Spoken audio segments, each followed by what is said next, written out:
Thank you very much, Mark, for inviting me. It's the first time I'm here. I'm very impressed by the campus and all the work that you have been doing. I really like the idea that an Institute of Cultural Diplomacy, we speak about globalization, we'll speak about growth, we speak about democracy, this important conversation, we speak about values, we speak about living together, and we speak about multilateralism. I think all these issues are coming into the forefront today, where we live in a world so much globalized, interconnected, and at the same time so fragmented. And it might seem as a paradox that in an era where we are 24 hours connected with what happens on the other side of the world, at the same time we don't have the same feeling towards sometimes our neighbor, and we still need to learn of who our neighbor is.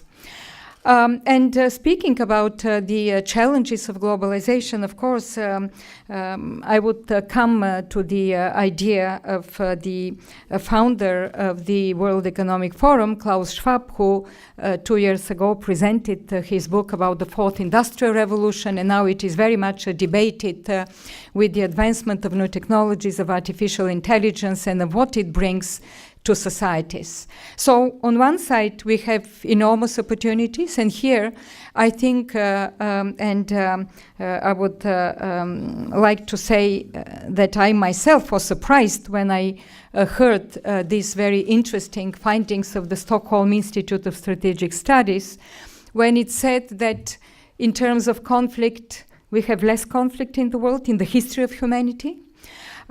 In terms of being educated, we are the most educated ever humanity in this world. So in many of these issues, we have advanced enormously. But still we have the sense, the feeling of uncertainty, the fear, and the fear is all in different communities, in different parts. And we see that these fears and these, I would say, lack of opportunities for some people because of the huge inequalities, which unfortunately are increasing in the world, creates this sense of uncertainty. And then the rust belts, as we call them, vote in the way that we nowadays see dangerous, because they vote for populist parties, for the extremist parties, who try to give simple answers to complex issues, because I think this is what populism is all about. Simple answers to complex issues.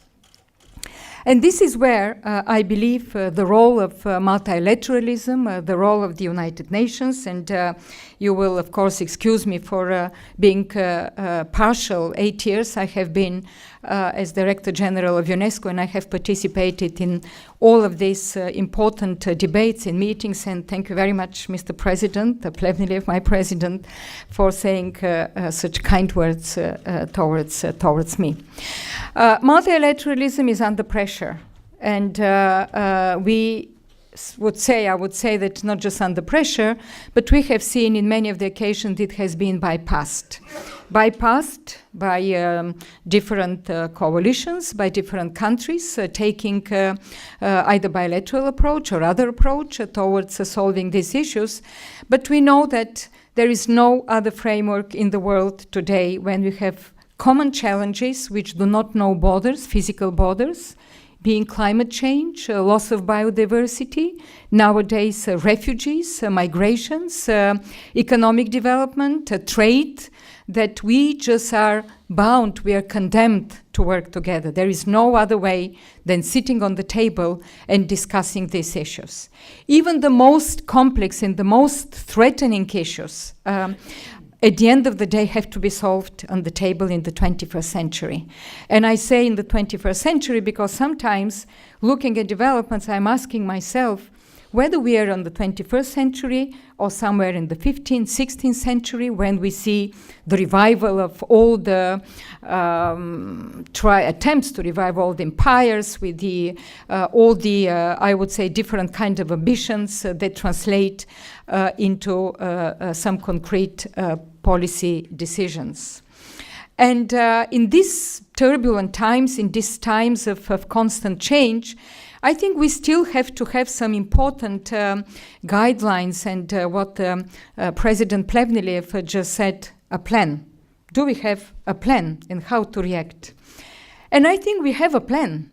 And in terms of the soft power of the United Nations, because I think United Nations, of course, we have the Security Council, is about the hard power. It's about taking decisions in security and peace.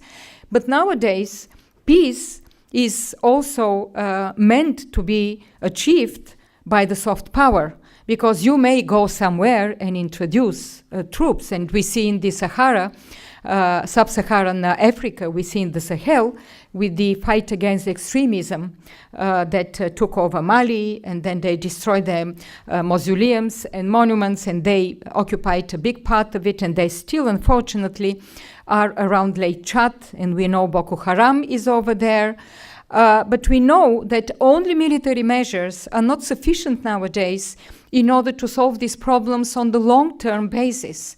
And we need, as we say, the soft power of the United Nations, or the smart power. I say soft power, repeating what Joseph Nye, the dean of the Kennedy School of Government, said a long time ago in Harvard University, or the smart power, because unless we have educated people, unless we have sustainable development, we have growth, we have inclusiveness, social inclusiveness, we will not achieve this situation in the world. And if you look globally, and of course, I was very interested in listening both to the Luxembourg, of course, example, the Swiss example, which is also fascinating in terms of how to achieve inclusiveness in society and based on a democratic model.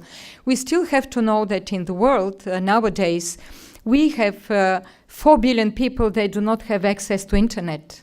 4 billion people. This is 60% almost of world population of humanity do not have access to internet, do not hold in their hands iPhones. We have 2.5 billion people who do not have access to drinking water and sanitation. And we know that all these divides, the inequalities, if we do not take urgent measures, will increase, because those who have all this access will move very fastly ahead, and we see this happening, and those who do not have will continue to lag behind.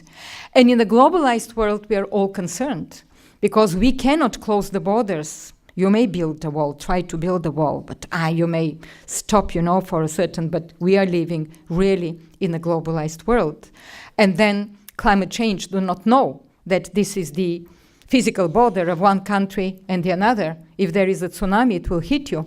If there is the rising water, it will hit you also. Or the drought that we see in many parts of the world, or inundations, or this vacillation of the temperatures. So we need really to look at this global picture of these growing inequalities in order to find the right answers. I was yesterday in the London Business School, where there was an important debate about gender equality and women's empowerment, talking about women in economy, women in politics, women in education, and all the other issues. And what is very interesting, I was one of the keynote speakers, and we also mentioned another important World Economic Forum report that was published in 2017, which was saying that with the pace of the current development, gender equality and empowerment will be reached in 217 years. 217 years, 2 centuries. And we think that, we are moving very fast into that. We know that if we go with the same pace of progress in education, where we know that there are still 800 million illiterate people in the world, and unfortunately, this is not decreasing, this number. Of course, demographics plays a hugely important role there. 2/3 are women, and we know that there are almost 60 million people who are not in school, but with the pace that we are going and solving these issues, the girls from the poorest communities in sub-Saharan Africa will get into primary education in 2074. And we do not know maybe sufficiently that only 60% of the countries have achieved parity between boys and girls in schools in primary level, and only 38 in the secondary level. So all these figures are staggering.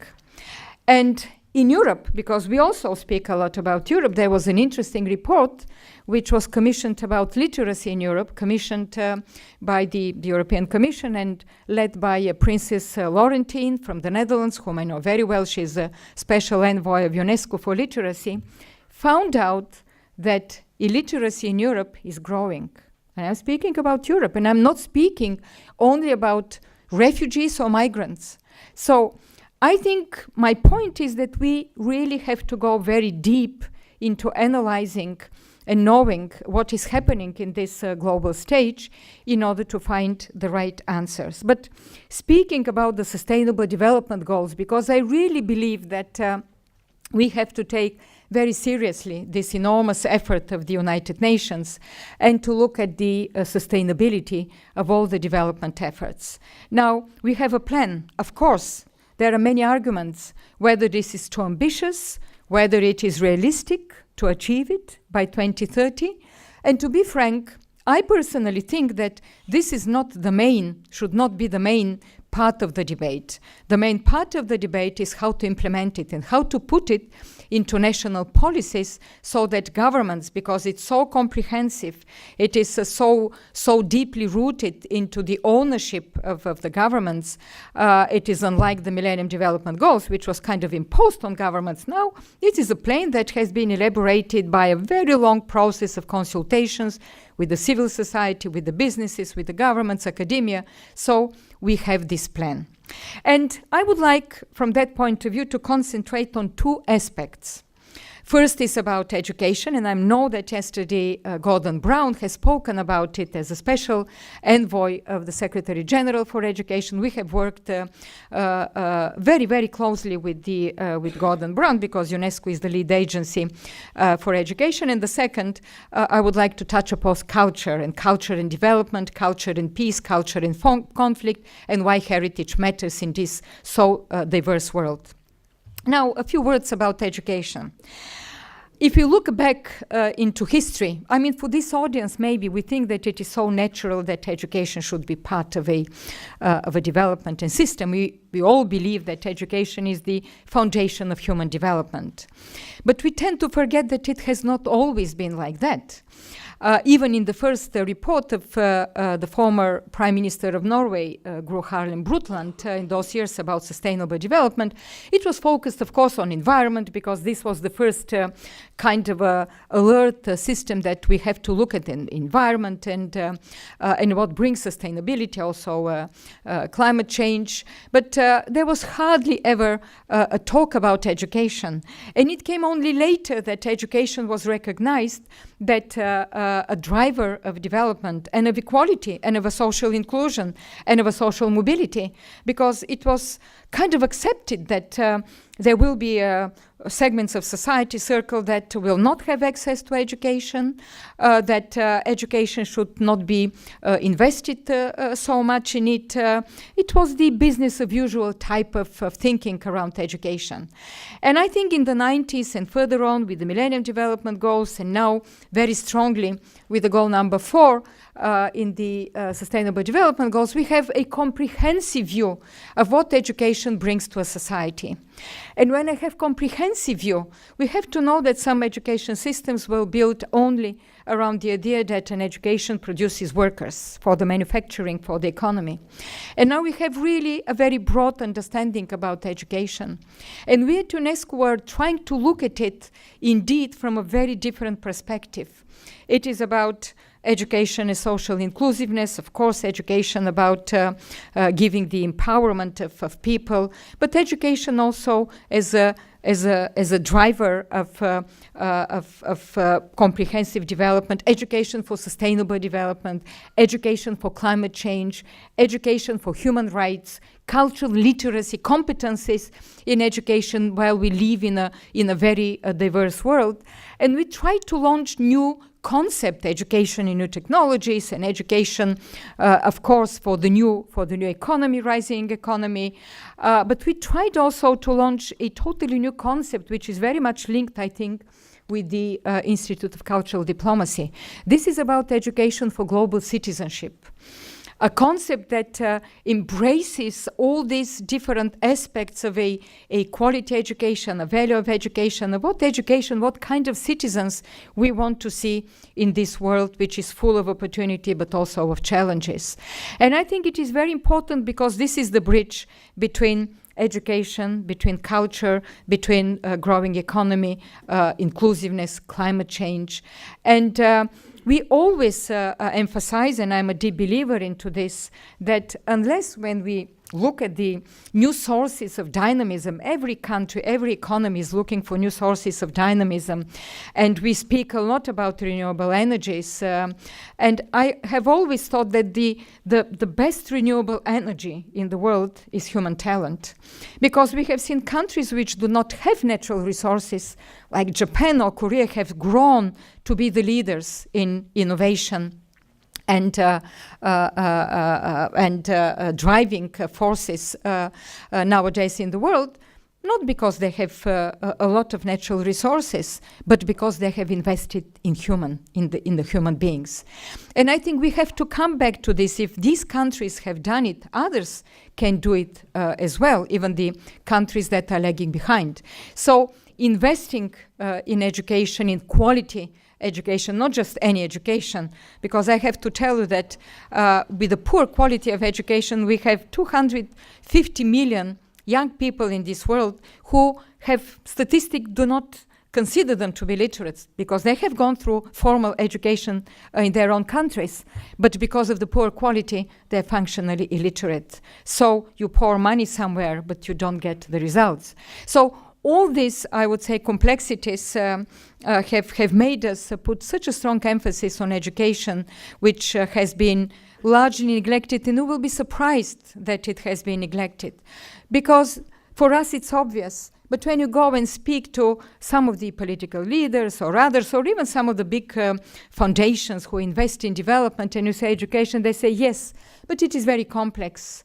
Yes, it is complex, but it is the sustainability of all the other sustainable development goals. And it is the link between education and health, between education and gender equality, between education and climate. And I can tell you that I went to Afghanistan 2 years ago. I've been several times in Afghanistan. UNESCO has a big literacy program, and I met some of the women. Unfortunately, I couldn't go to a village because it was security reasons, and I said, let's bring some of these young women to our office in Kabul, and they came with their kids. And I started talking to them, and I asked the first one, why do you think, what literacy brought to you? What new you learned? And she said, I learned about hygiene. She never was thinking about these issues. And now she said, I know how to raise my children. I learned about hygiene. The second said, I learned about environment. And she said, I'm now passionate about environment. I'm passionate about biodiversity and climate change. And the third, she said, now I go to the market. Nobody can cheat me. I can make better deals when I go to the market because I know now how to do things. These are simple things, but they were so important for these women in a small village next to Kabul.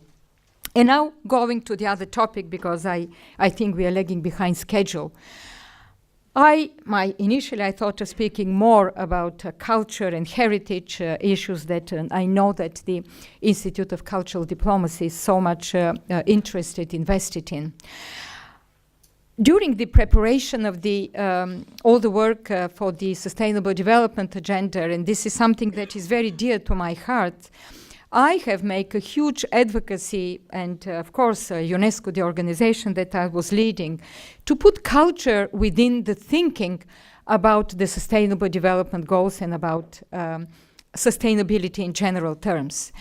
And I never meant, and I don't say it, that we should put it as a kind of a objective, because this is not a name, this is not an objective, this is not a goal. Because during this process of elaborating the SDGs, the agenda, there were two issues. The first is what we want to achieve, and these are the 17 Sustainable Development Goals. The second was how we achieve it. And I think in the second, without culture, without a broad consideration of culture, and I'm not speaking, when I say culture, I want immediately to say, I'm not speaking about arts. I'm not speaking about arts for the elites or something. It is also there. Creativity is there. But it's in a broader sense of culture and sustainable development. Because I know that without the cultural approaches to so many of these issues, we can never have a social inclusion in a society. We can never mobilize communities and people around achieving some goal, which is the Sustainable Development Goals. Without having a cultural literacy about the others, we will never live together, something that is coming so much to the forefront of what is happening nowadays in the world.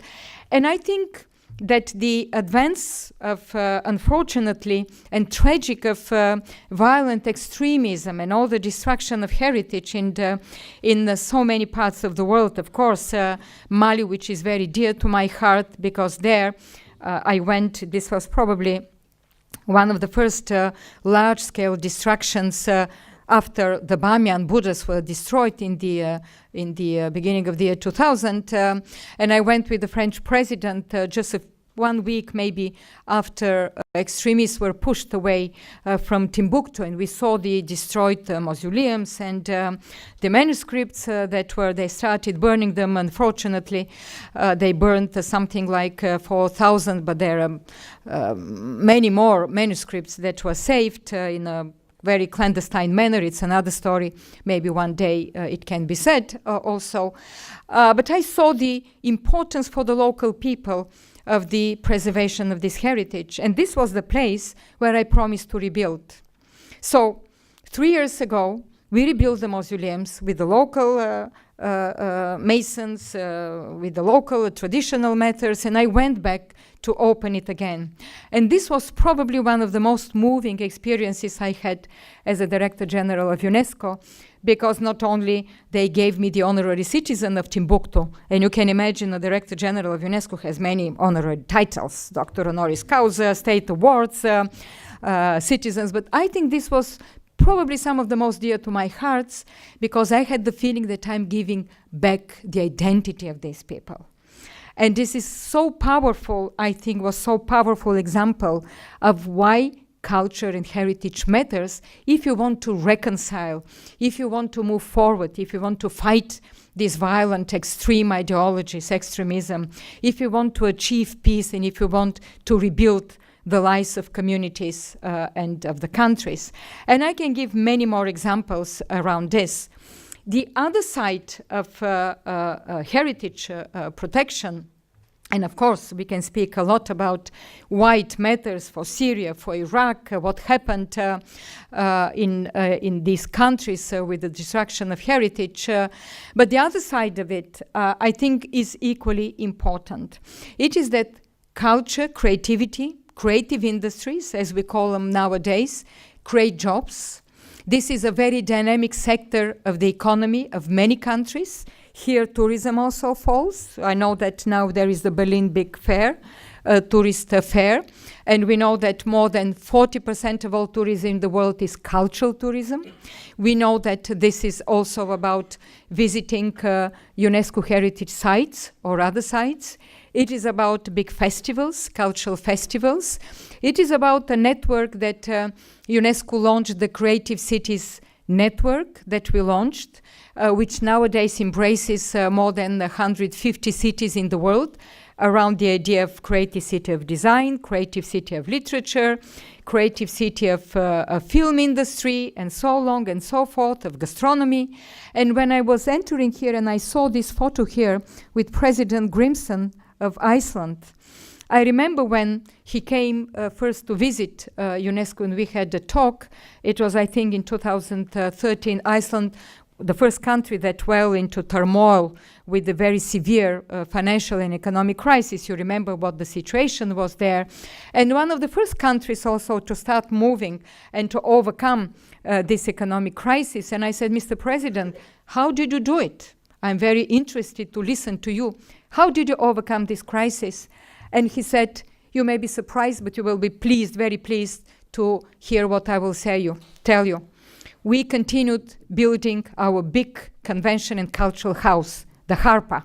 Those of you who have been in Reykjavik, maybe you know the big Reykjavik is a city, very comfortable, very nice city with the small houses, wooden houses, not high-rise. And the Harper, the big Harper, also house, the cultural hub, the cultural house, he said, we started building it, and it was just in the midst of the crisis, a huge investment. He mentioned figures I don't remember.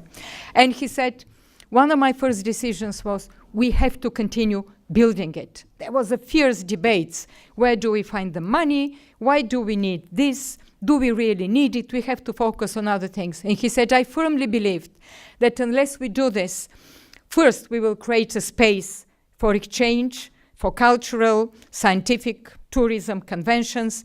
We will also show more culture involved and give resilience to our people so that they have a much more confidence, optimism for the future. And he said, this is exactly what is happening now.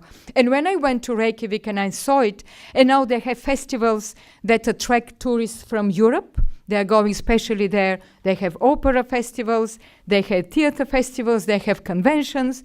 And he said, this helps us rebuild our sense also of economy, of national identity. This helped us boost the economy in the country. And he said, we made the right choice. We invested in culture. Just a few years ago, we prepared also with PricewaterhouseCoopers a report on how much culture industries create jobs. So this was an interesting report because it showed that 29 million jobs in the world are, it was a few years ago, I think now they are moving because cultural industries are developing very fast nowadays, and it is more than the automobile industry globally. More than the automobile industry globally. And this is one of the fastest economies in many parts of the world that are growing. And why they are important? They are local jobs. They cannot be exported. It is not something that a company comes and moves this manufacturing, this factory to another country. And it is very important.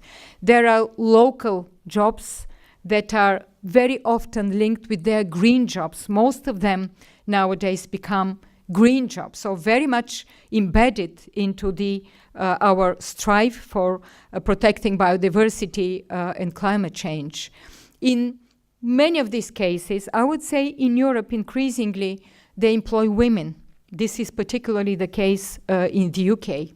There are jobs also that are very much linked with the very closely linked with the national heritage, and this is the case of the tourist industry, because with the World Tourist Organization, we have launched several joint projects on sustainable tourism. And just last December, there was a big conference in Oman, UNESCO WTO conference in Oman, that adopted the framework for sustainable tourism in the world. And also, because this is important, this is the intercultural dialogue. Tourists are, I would say, the best messengers of this intercultural dialogue.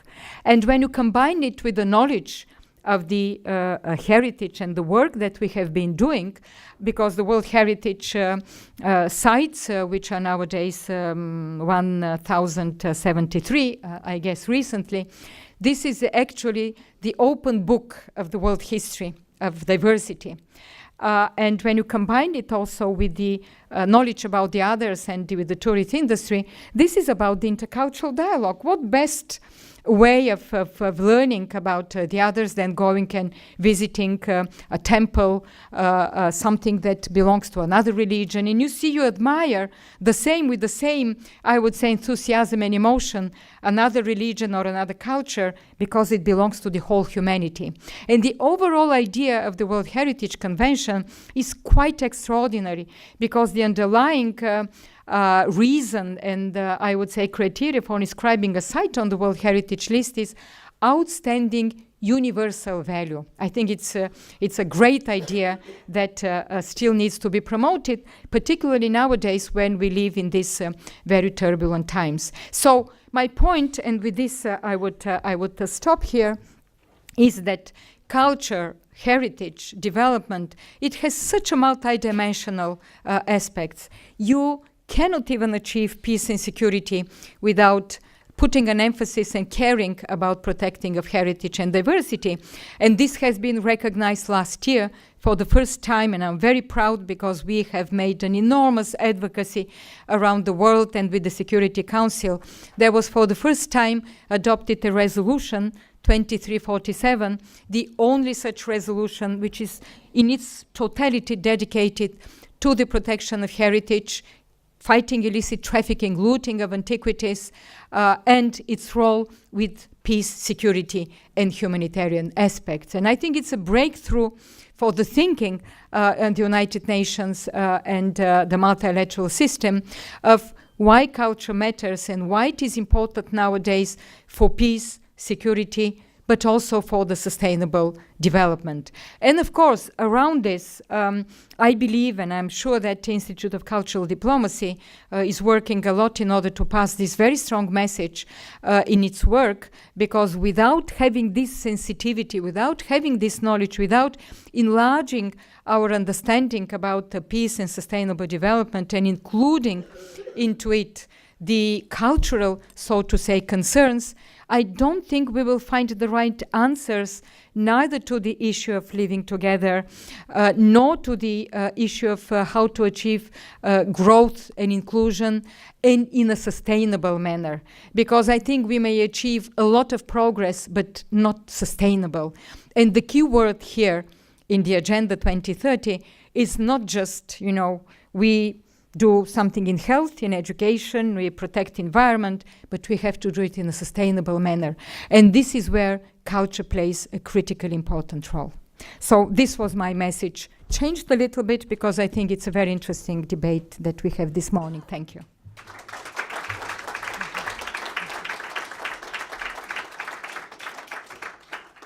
Let me thank you to the former Director General of UNESCO for a very interesting ideas. I like this idea of the cultural products. You cannot put tariff on them. That's very good one.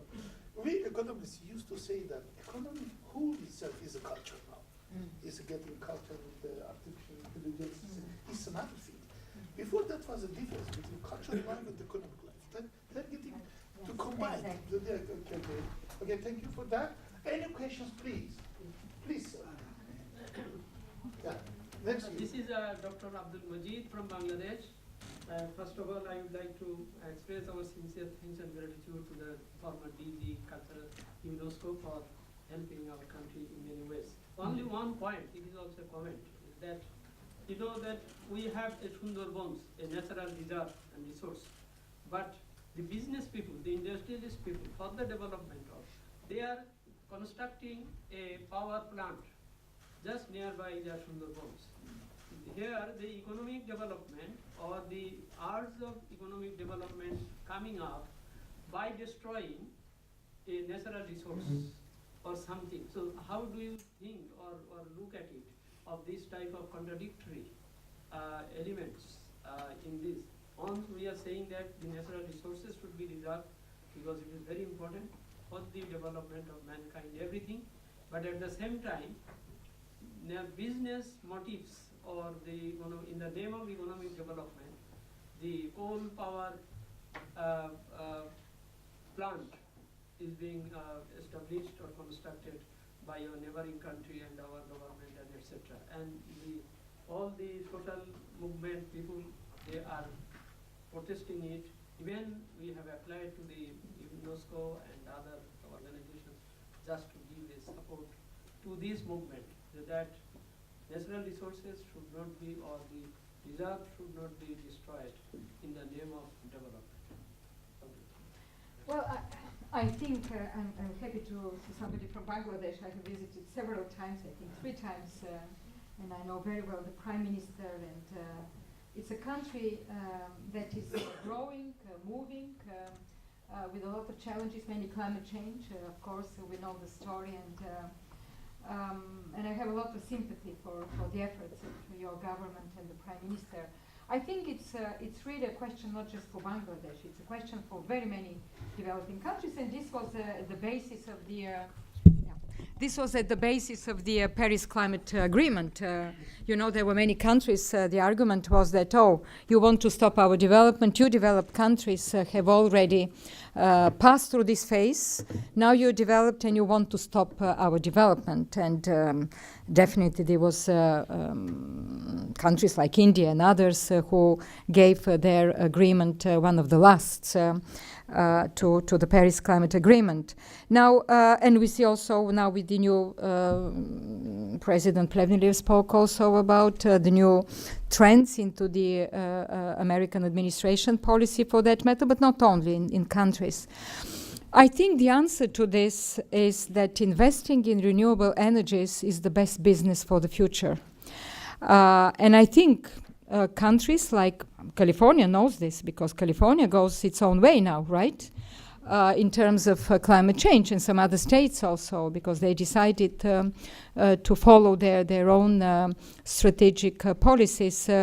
Countries like China are starting to understand this also, that if you want to move into the future, of course you may have imminent gains, invest in coal and others, but if you want on a long-term basis to develop technologies, and this is the renewables and another business. So I think for businesses, there are different arguments. One, of course, are moral, and there are companies who have been participating in the climate agreement. I can give the name of somebody whom I really appreciate a lot and respect, Paul Pullman, the CEO of Unilever, who is an SDG advocate and who has put such an emphasis on climate and environmental protection. So there are those companies, but these are the moral aspects of it, because they're also citizens of the planet. All these CEOs and others, shareholders, right? But at the same time, another argument for the business people is good. It's just a good business. And if we invest now, and China understands this, just to give one example, because I was 2 weeks ago in China and I listened a lot. If we invest in renewables, in new energies, it's a good business for the future. In any case, we are moving towards this. So you have to use all different kinds of arguments. Thank you. Thank you. Gentlemen, you. Thank you very much. Thank you. I'm Dr. Ibrahim from Iraq. I'm the Secretary General for IEZ party in Iraq. You know that Iraq have a very important civilization. A tourist and cultural country. But now we have a new situation. There is a terrorist, not terrorism. Therefore, and I think we must fight the thought by thought. Therefore, now, especially at this time, we need a new paradigm for the UNESCO and UNICEF and all the organizations, for UN organization and another institute or university. We can make a change in Iraq for institute like this institute for adapt for Mark II for cultural diplomacy, because we need it so much to return back to the right situation. We are a people like the art, like the culture. We won before a few years. All of us, we go to the cinema, we go to the theater. Now, all this was don't find in Iraq and in Baghdad especially. We don't find any culture like cinema or art or music. Therefore, we need especially work from UNICEF and UNESCO. I can only agree with you, because I've been in Iraq twice. I went just a few months after extremists destroyed Mosul, the museum and the story. In 2014, I went to Baghdad, I went to Erbil, and I visited the Baharka camp, refugee camp. I met with minorities, and I went to the museum, of course, of Baghdad. It was not open then it was opened a few months later. And I went at that time to visit and to speak with the Prime Minister Abadi. And I remember now, you remind me that I said to Mr. President, what can we do? Because UNESCO has been so much involved in Iraq in protection of heritage. And what can we do now? These people that are, advancing in extremists, probably better. What can we do also to support you? And UNESCO has been very much involved in technical vocational training, universities, of course, apart from culture. And his answer was a bit surprising for me. He said, you know what you can do? You help us also reintroduce and look at the curricular in our schools, and this is what exactly we started doing last year of helping Ministry of Education review the curricular. He said, young Iraqis maybe have lost this sense of diversity, and we have, with all these turbulent times, we have forgotten that we are one of the most diverse countries in the world. There were Christians and Yazidis and Jews and Shebaks and Turkmens, Assyrians, all this diversity. This was my feeling when I met representatives of these minorities. When the first time I had the feeling I'm meeting history. I'm meeting just human history that was sitting in front of me. And he said, let us reintroduce humanities and history in schools. And then, of course, let us work more with young people around this notion of diversity. So I came back and I said, what should we do? And 6 months later, I went back to Baghdad. I went to the University of Baghdad, and we launched our first ever social network campaign, Unite for Heritage, with the young Iraqi students. And I think this is one of the most successful campaigns that there are millions of predominantly young people that are each day uploading, sharing experiences, ideas around heritage, culture, diversity, everything that is there. And it is so moving to see these young people in these social network platforms which are sharing and speaking about that. So, and now, of course, Mosul is free, and I know that there was this important conference in Kuwait, pledging, and UNESCO was there, and I think there are plans, of course, to rebuild some of this, to conserve, first of all. So I'm not speaking rebuild, because we don't know what is going to happen there, but just once again to bring back this glory of diversity that Iraq is so famous with. Yeah, just 5 minutes before break. Short question, short answer, please. You. Yeah. Hi, my name is Alexa from Germany.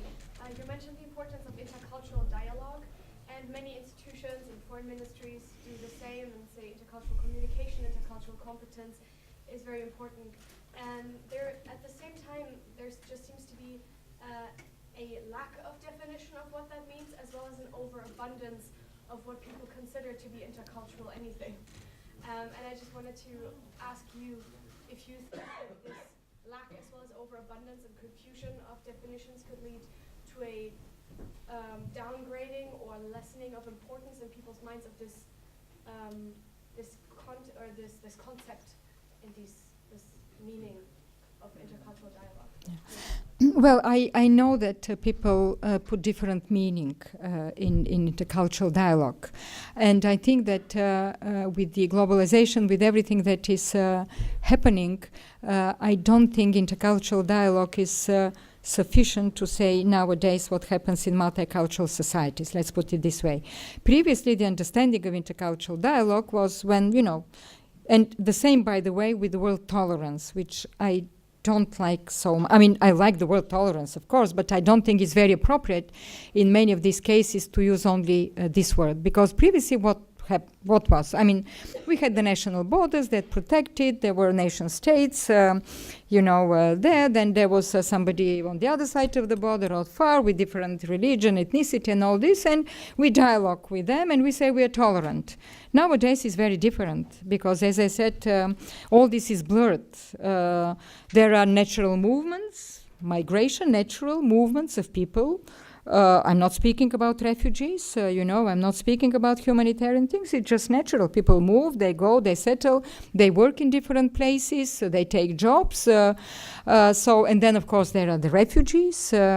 Of course, there is also the, I would say, the humanitarian disasters. There are conflicts. So it becomes much more complex to identify what this meaning of intercultural dialogue and tolerance also means. So I think nowadays within the broader sense of intercultural dialogue, you may put there cultural competencies about other religions or ethnicity or culture. You can put interfaith dialogue, because interfaith dialogue culture also embraces different religions, right? So interfaith dialogue, you can put it also there. In certain environments, it may be inter-ethnic relations, because you may have one religion but still take, for example, South Sudan, where unfortunately there is such a huge conflict, inter-ethnic conflict, albeit they share one religion, different than Central African Republic, for example, with ethnicity similar but different religions. So it is rather, I would say, an umbrella of all different kind of movements and initiatives. So I personally take it as a broad understanding, a broad platform of understanding the other that is different from you. Let's put it this way.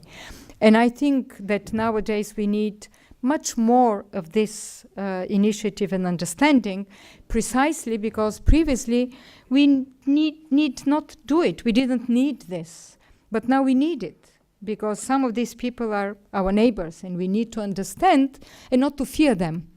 And I think this is where the problem comes. You don't understand, and you fear the unknown. This is the biggest challenge nowadays. Okay.